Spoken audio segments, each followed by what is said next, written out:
Good morning. This is Dave Toth with an RJO MRT Technical Webcast update on the S&P E-mini, the Mini Russell 2000, and the gold markets for Friday, August 26th.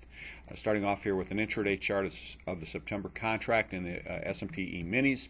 And as a result of another very short-term momentum failure after the past week's recovery attempt, we continue to believe that all the price action up from the 1,077 low a couple of weeks ago is merely bear market corrective ahead of a resumption of the broader bear trend that's been unfolding for the past few months. It's interesting to point out that this past week's recovery attempt came within a couple of points of the 1191.5 Fibonacci progression relationship that would have made this week's recovery attempt 61.8% of the length of the previous recovery attempt from 1,077 up to 1,206. We believe that that reinforces the odds that this merely lateral, perhaps triangular price action on the heels of the sharp late July, early August sell-off shown here on a daily close-only chart reinforces the prospect that this merely lateral price action is corrective. As we discussed in some of our previous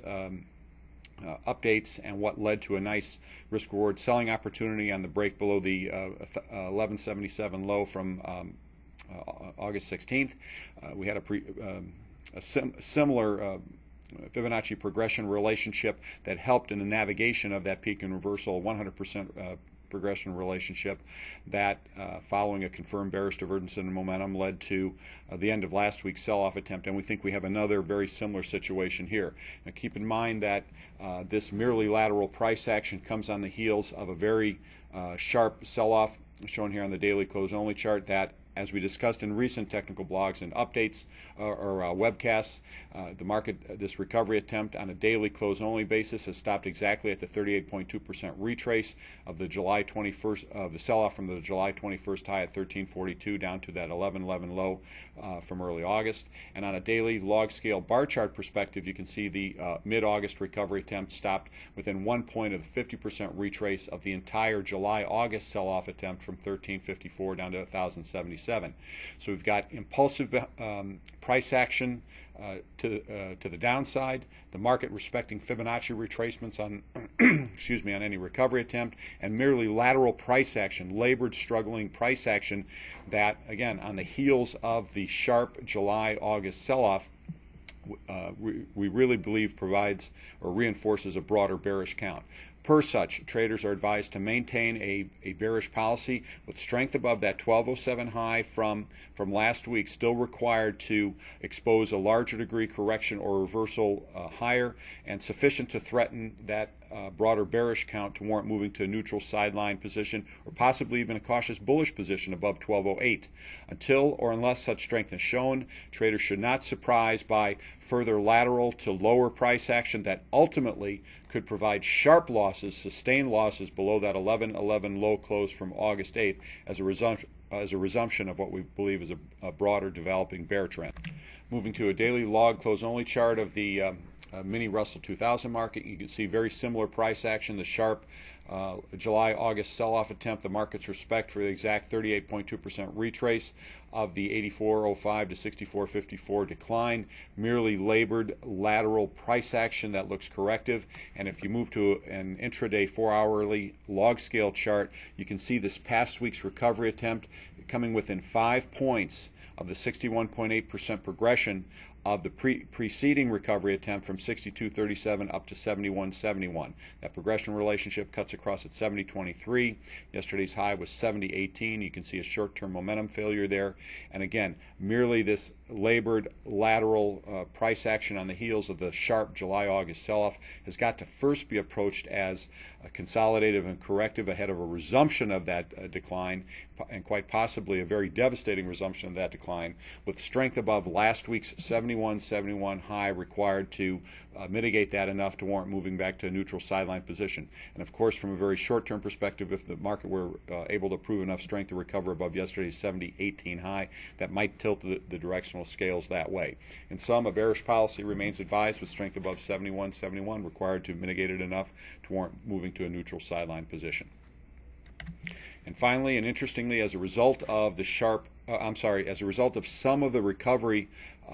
that we've had in the equity indices, you can see this past week's relapse in the gold market. But interestingly, the market has confirmed a bullish divergence in very short-term momentum sufficient to stem this week's sell-off attempt to a 1705 spot 40 low. Now, we don't know at this point whether this recent recovery attempt, or sell-off attempt, as sharp as it is,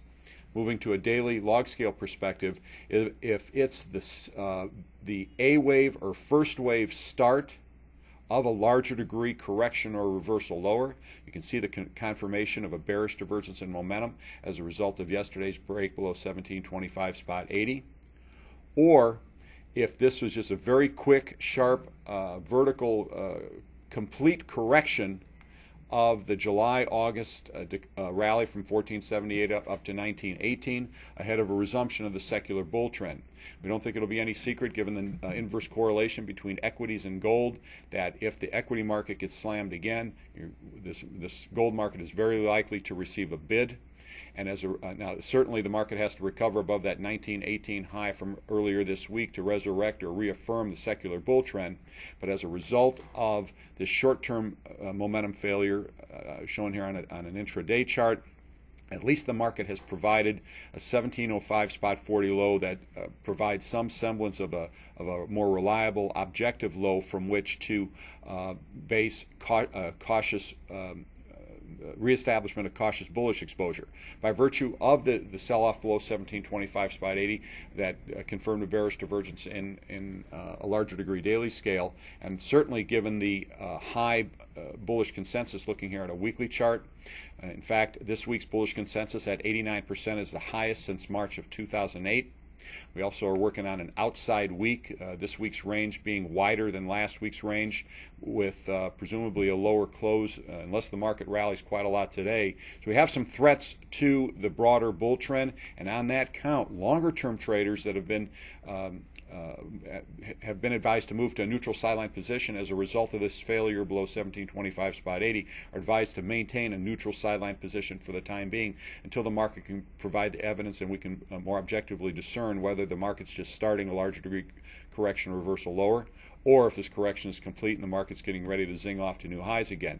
We don't have that price action yet, so longer-term traders are advised to maintain a neutral sideline position for the time being. However, because of the short-term strength, shorter-term traders with tighter risk profiles or longer-term traders who may want to nibble a little bit on reestablishing the start of a broader bullish count and bullish policy may want to reconsider cautious bullish exposure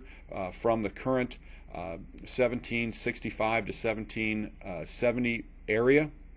with proof of weakness now below 1705 spot 40 required to mitigate that act and warranting moving back to a neutral sideline position. Until that 1705 spot 40 low is broken, it's entirely possible we've completed a correction, and with the equity markets and our view that the equity markets might get slammed again, we think this might be a favorable risk-reward buying opportunity ahead of at least a steeper retrace to this week's break, if not a resumption of the secular bull trend. Please stay tuned to updates on these and other markets on our rjomrt.com website, and good luck with today's trading.